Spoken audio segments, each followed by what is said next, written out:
Bonjour, Fabrice Jordan pour les portes du Tao.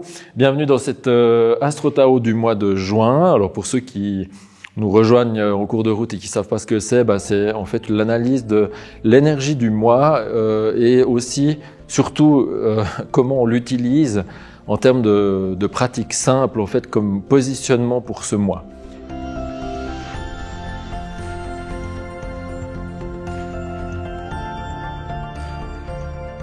Alors, donc, comme toujours, la temporalité du mois de juin, selon l'analyse chinoise, commencera autour du 6 juin. Elle continuera jusqu'au 6 juillet. Et puis, on a toujours la tonalité de l'année. Vous voyez, cette eau yin et ce bois yin. Donc, je disais, je le répète encore, mais c'est une année beaucoup plus douce que l'année dernière. Ces deux éléments yin. Le danger cette année, c'est il y a une sorte de fertilisation. Il peut y avoir des bonnes idées qui germent, etc. Mais le danger, c'est d'être dans une forme un peu de torpeur, de flou, de manque d'allant, et de stagner un tout petit peu. Alors heureusement maintenant, à partir du mois de mai, mais aussi encore, on voit bien ce mois de juin, on a des éléments de feu qui arrivent et qui sont de nature, d'une part, à éclairer notre vision, et donc à nous enlever un petit peu le flou qu'on a eu les 4 premiers mois de l'année, essentiellement, premièrement, et deuxièmement, qui sont aptes à réchauffer un peu ce paysage et à donner plus de visibilité, plus d'extériorisation à ce qui nous habite d'une manière générale, que ce soit nos projets, nos sentiments, les choses qu'on veut partager, etc. Alors vous vous souvenez, le mois de mai, on avait un feu, on a un double feu en fait ici avec un feu yin et un feu yin mais qui contenait en réalité que des éléments yang, terre, métal et feu yang. Et donc ça donnait un truc qui était un peu anarchique où pendant le mois de mai il fallait faire gaffe parce que il y avait un mouvement d'extériorisation mais qu'il fallait contenir par de la conscience, par un positionnement où on faisait attention à ne pas détruire avec ce feu. Maintenant, le paysage du mois de juin, juillet, il est beaucoup plus calme, si j'ose dire, parce que c'est comme si ce feu qui avait été retenu pendant les 4 premiers mois de l'année, qui sort d'un coup pendant le mois de mai, en juin, il persiste en fait, mais il persiste sur une base beaucoup plus calme, beaucoup plus douce, comme si il y a un foyer quelque part. Vous voyez, on a un feu, alors yang apparemment ici, mais dedans c'est du feu yin avec une terre yin. Donc on a quelque chose qui fait penser à une sorte de foyer. Vous voyez les feux de forêt par exemple qu'on met et qu'on essaye de maintenir vivant par de la terre en fait autour. Ça nous donne cette idée d'une sorte de flamme maintenant qui reste en place et qui brûle de manière beaucoup plus tranquille que pendant le mois de mai. Donc c'est quand même très intéressant. Maintenant, il y a quand même dans cette constellation-là, on a une terre yang, on a apparemment un feu yang, mais qui contient du feu yin. Donc on a quelque chose qui peut paraître un peu sec ou qui risque d'assécher cette eau ici. Donc une des choses à quoi il faut faire attention toujours, c'est d'essayer de pas être dans trop d'activités externes, en tout cas dans des activités un peu plus douces. De toute manière, juin, juillet, on va aller vers les chaleurs, etc. Donc, c'est quand même judicieux de pas faire trop d'efforts intenses, par exemple. C'est plus un moment pour entretenir la flamme, au sens propre, au sens symbolique aussi. Comment vous faites pour entretenir la flamme des projets que vous avez mijotés pendant les 4 premiers mois, et cette fois sur une base sereine? On peut imaginer, par exemple, vous voyez, si on lie le mois de mai, juin à une relation, par exemple amoureuse. Mois de mai, branle-bas de combat, rencontre, effervescence, etc. Et puis mois de juin, plus calme. La relation se pose, les gens commencent un petit peu à discuter, à se connaître dans une forme d'intimité qui était cachée par l'effervescence du mois de mai. Donc ici, c'est la même chose. Si vous avez sorti, par exemple, des projets au mois de mai, vous avez dit des choses que vous conteniez depuis très très longtemps, etc. Le mois de juin, maintenant, c'est plutôt un moment pour le travailler intimement. Et il y a l'image du feu yin ici, d'une terre yin, il y a quelque chose d'assez fin en fait. Et il y a une prolongation de l'énergie du mois de mai, mais avec une intériorisation qui peut par contre être vue, montrée à l'extérieur. Donc il ne faut pas vous cacher pendant ce mois de juin, au contraire. Et il s'agit de nourrir gentiment, comme on dit en Suisse, ou tranquillement vos projets, sans non plus exagérer, sans faire du show-off, sans faire trop le malin ou la maligne avec ça, mais simplement non, tenir votre flamme et assumer cette flamme aussi, parce que tout feu est toujours quelque chose de visible. Alors c'est des fois plus visible la nuit, plus visible le jour, ça dépend, mais ça dépend de la qualité du feu, mais en tous les cas, il faut assumer une certaine visibilité. Alors, si vous avez, par exemple, pris pas mal de temps en début d'année pour élaborer des projets, ben maintenant, vous les assumez, vous les montrez, vous arrêtez il faut pas de fausse modestie, vous voyez.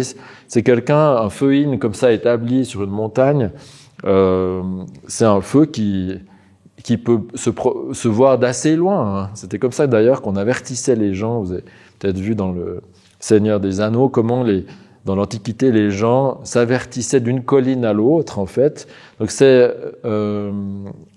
aussi une temporalité qui permet de faire passer des messages, faire comprendre des choses aux autres, à vos conjoints, à vos enfants, à vos parents ou à vos audiences, éventuellement si vous faites du YouTube ou des trucs comme ça. Donc c'est essayer de cultiver la flamme. C'est un peu le mot d'ordre de ce mois de juin. Et ce qui est très intéressant, c'est que regardez l'hexagramme qui lui est lié. On a ici de l'eau en dessus et on a du vent et on a l'image un peu d'un chaudron. Ici, c'est pour ça que ça s'appelle comme ça. Avec normalement c'est des tripodes, mais enfin là on a deux pieds qui reposent en fait justement sur ces pieds ici avec les deux anses en fait. C'est pour ça que ça s'appelle le chaudron. Et donc l'image générale ici, c'est qu'on a quand même encore 4 éléments yang. Donc vous voyez, le mois d'avant, on en avait 5. Donc on voit bien qu'il y a un truc un peu alchimique. Alors, déjà, le chaudron, c'est toujours alchimique, hein. Quand vous voyez ça, c'est quelque chose qui va être contenu et qui est travaillé dans l'intériorité. Et si on imagine une sorte de thermostat ou de bouton avec lequel vous réglez l'intensité de la flamme sur le foyer ou l'âtre, par exemple, ben on voit qu'on a passé d'un thermostat 5 à un thermostat 4. C'est ce que je vous disais tout à l'heure, c'est que le feu qui était un peu anarchique au mois de mai, au mois de juin, on a baissé un peu la flamme et maintenant ça mijote. C'est exactement comme dans la cuisine, si vous faites un plat qui doit cuire longtemps. Par exemple, la sauce tomate de ma grand-mère, elle cuisait 3h30. Alors au début, il faut faire un peu frire les trucs, ça c'était le mois de mai. Et puis le mois de juin, ensuite on descend le feu et on laisse mijoter. Et en réalité, c'est bien plus que le mois de mai, c'est le mois de juin.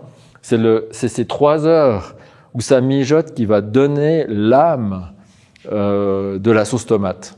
Alors quand je dis sauce tomate, faut pas le prendre au sens propre, hein, mais c'est ça qui va donner la saveur exquise de vos propres particularités, de vos projets, de ce qui vous habite, et qui fait que cette sauce tomate particulière, par exemple la sauce tomate de ma grand-mère, selon moi, elle est inimitable.